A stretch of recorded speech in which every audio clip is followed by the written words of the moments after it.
इस छोटी सी वीडियो में बात किया जाएगा एसएससी सीएचएसएल के फाइनल रिजल्ट के बारे में।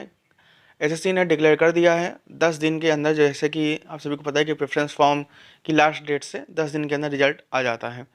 अब इसमें हम बात करेंगे काफ़ी सारे कैंडिडेट्स हैं जिनके मार्क्स काफ़ी ऊपर हैं, देन स्टिल उनका लिस्ट में नाम नहीं है, उसके बारे में। एंड इससे क्या है, सीजल का नया रिपीट शुरू हो जाएगा, उसके बारे में बात किया जाएगा।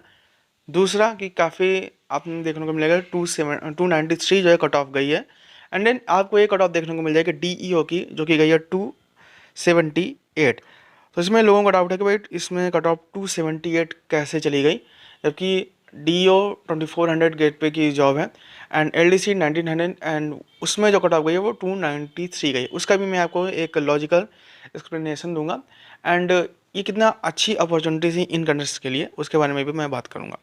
फर्स्ट, काफ़ी सारे लोग पूछेंगे कि भाई ज्वाइनिंग कब तक होगी, तो ये आपके डिपार्टमेंट टू डिपार्टमेंट चीज़ें वेरी करती हैं, कुछ फास्ट कराएंगे कुछ स्लो कराएंगे। एंड मैं आपको फिर से बता दूं, सीएचएसएल में ऐसा कोई 100% नहीं होता कि आपको दिल्ली पोस्टिंग मिलेगी।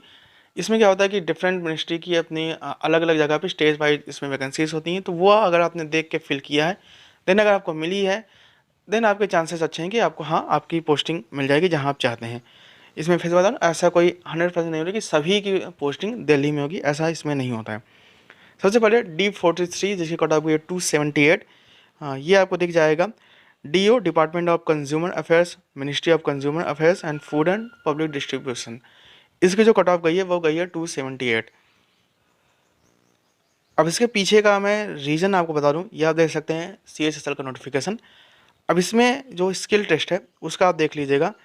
क्या होता है कि डीईओ के लिए एक्स्ट्रा कैंडिडेट्स लिए जाते हैं, अराउंड 1600 के राउंड जो है टायर 1 में। नॉर्मली जो है 15,000 कैंडिडेट्स लिए गए थे, फिर उसके बाद अलग से जैसे कि डबल की लिस्ट आती है, वैसे ही जो है डीईओ की लिस्ट आती है। केवल उन्हीं कैंडिडेट्स को डीईओ का स्किल टेस्ट देने का मौका मिलता है, देन वो कैंडिडेट्स एलडीसी के लिए भी एलिजिबल रहते हैं एंड डीईओ दोनों के लिए एलिजिबल रहते हैं।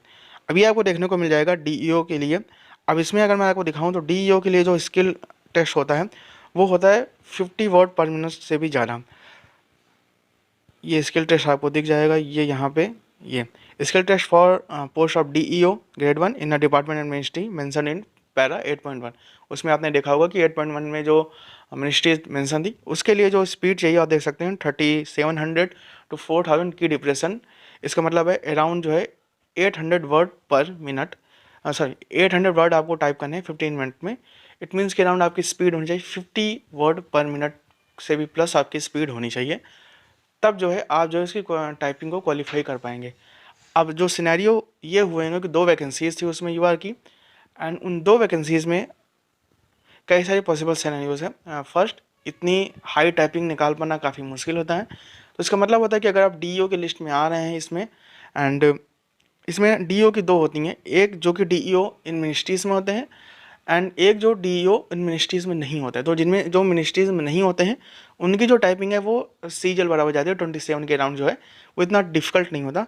असली जो डिफिकल्ट टाइपिंग होती है वो होती है इन मिनिस्ट्रीज़ में, जो कि 8.1 में मेंशन है। इसमें जो डीईओ की टाइपिंग वो 50 प्लस होती है। तो अगर आपका नाम इसमें आता है एंड आपकी टाइपिंग है कि आप 50 वर्ड पर मिनट से भी ऊपर आप टाइप कर सकते हैं, तो लगभग आपकी जॉब श्योर होती है, क्योंकि 50 से ऊपर जाना काफ़ी मुश्किल होता है। एंड इसीलिए जो है इसकी कट ऑफ आपको 278 देखने को मिली है। एक और कारण है, आप सभी को पता होगा कि एसएससी ने इस बार कंप्यूटर किस लेवल का बनाया था।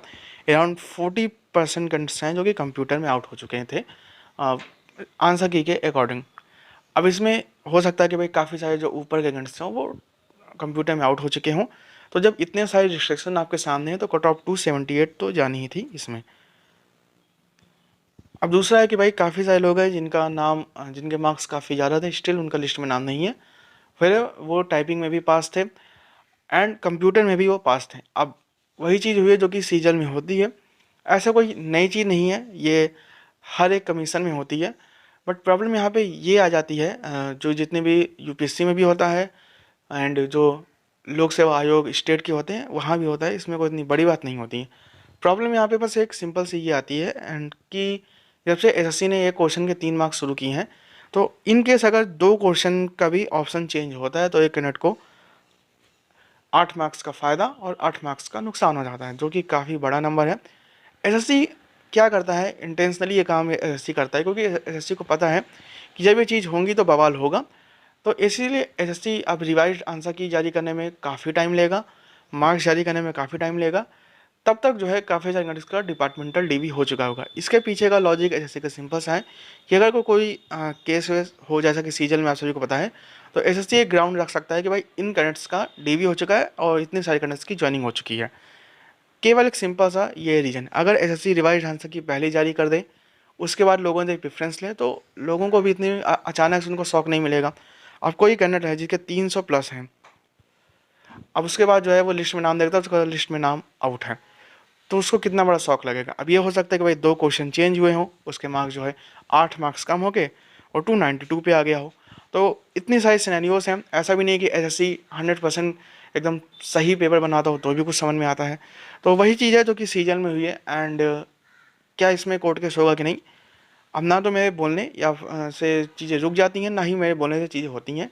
जिनको करना है वो वैसे भी इसमें करेगा ही। अब कुछ लोग पूछेंगे मेरा क्या, तो मैं कंप्यूटर में पहले से आउट था एंड इसलिए मैं इससे ज़्यादा कोई एक्सपेक्टेशन मैं पहले भी नहीं लगाया था। अब कंप्यूटर में क्या चेंजेस हुए उसका भी नहीं पता। अगर कोई बंदा पहले कंप्यूटर में फेल हो, देन वो उसका लिस्ट में नाम हो, तो मान सकते हैं यहाँ के कंप्यूटर में भी कुछ क्वेश्चंस में अभी काम हुआ है। स्टिल अभी जब हमारे पास कोई जानकारी नहीं है तो हम इसमें कुछ भी नहीं बोल सकते हैं। बाकी मुझे लगता है कि हाँ, इसमें भी केस होगा, हमेशा होता है। एंड एसएससी इसके लिए काफ़ी हद तक रिस्पॉन्सिबल है कि क्यों जो है बार बार जो है ये चीज़ें हो रही हैं। सीजल में भी हुई एंड ये चीज़ सीएचएसएल में भी हुई। अब एसएससी अगर इसमें रिवाइज आंसर की डिक्लेयर कर देता है, देन उसमें कोई गलती अगर होती है तभी जो है केस में कुछ होने के चांसेस हैं, नहीं तो कमीशन के ऊपर केसेस चलते रहते हैं। जैसे कि सीजल में जो मैटर है, क्योंकि उसमें लॉजिक था उस क्वेश्चन में, तभी रिवाइज रिजल्ट का बोला गया, उसमें भी एसएससी उसको मानने नहीं वाला है। अगर रिवाइज आंसर की मैं एक्चुअली में दम हुआ तभी कुछ होता है इन केसेस का, नहीं तो केसेस एसएससी के ऊपर कई सारे हैं जो कि पढ़ते जाते हैं, हमेशा पढ़ते हैं।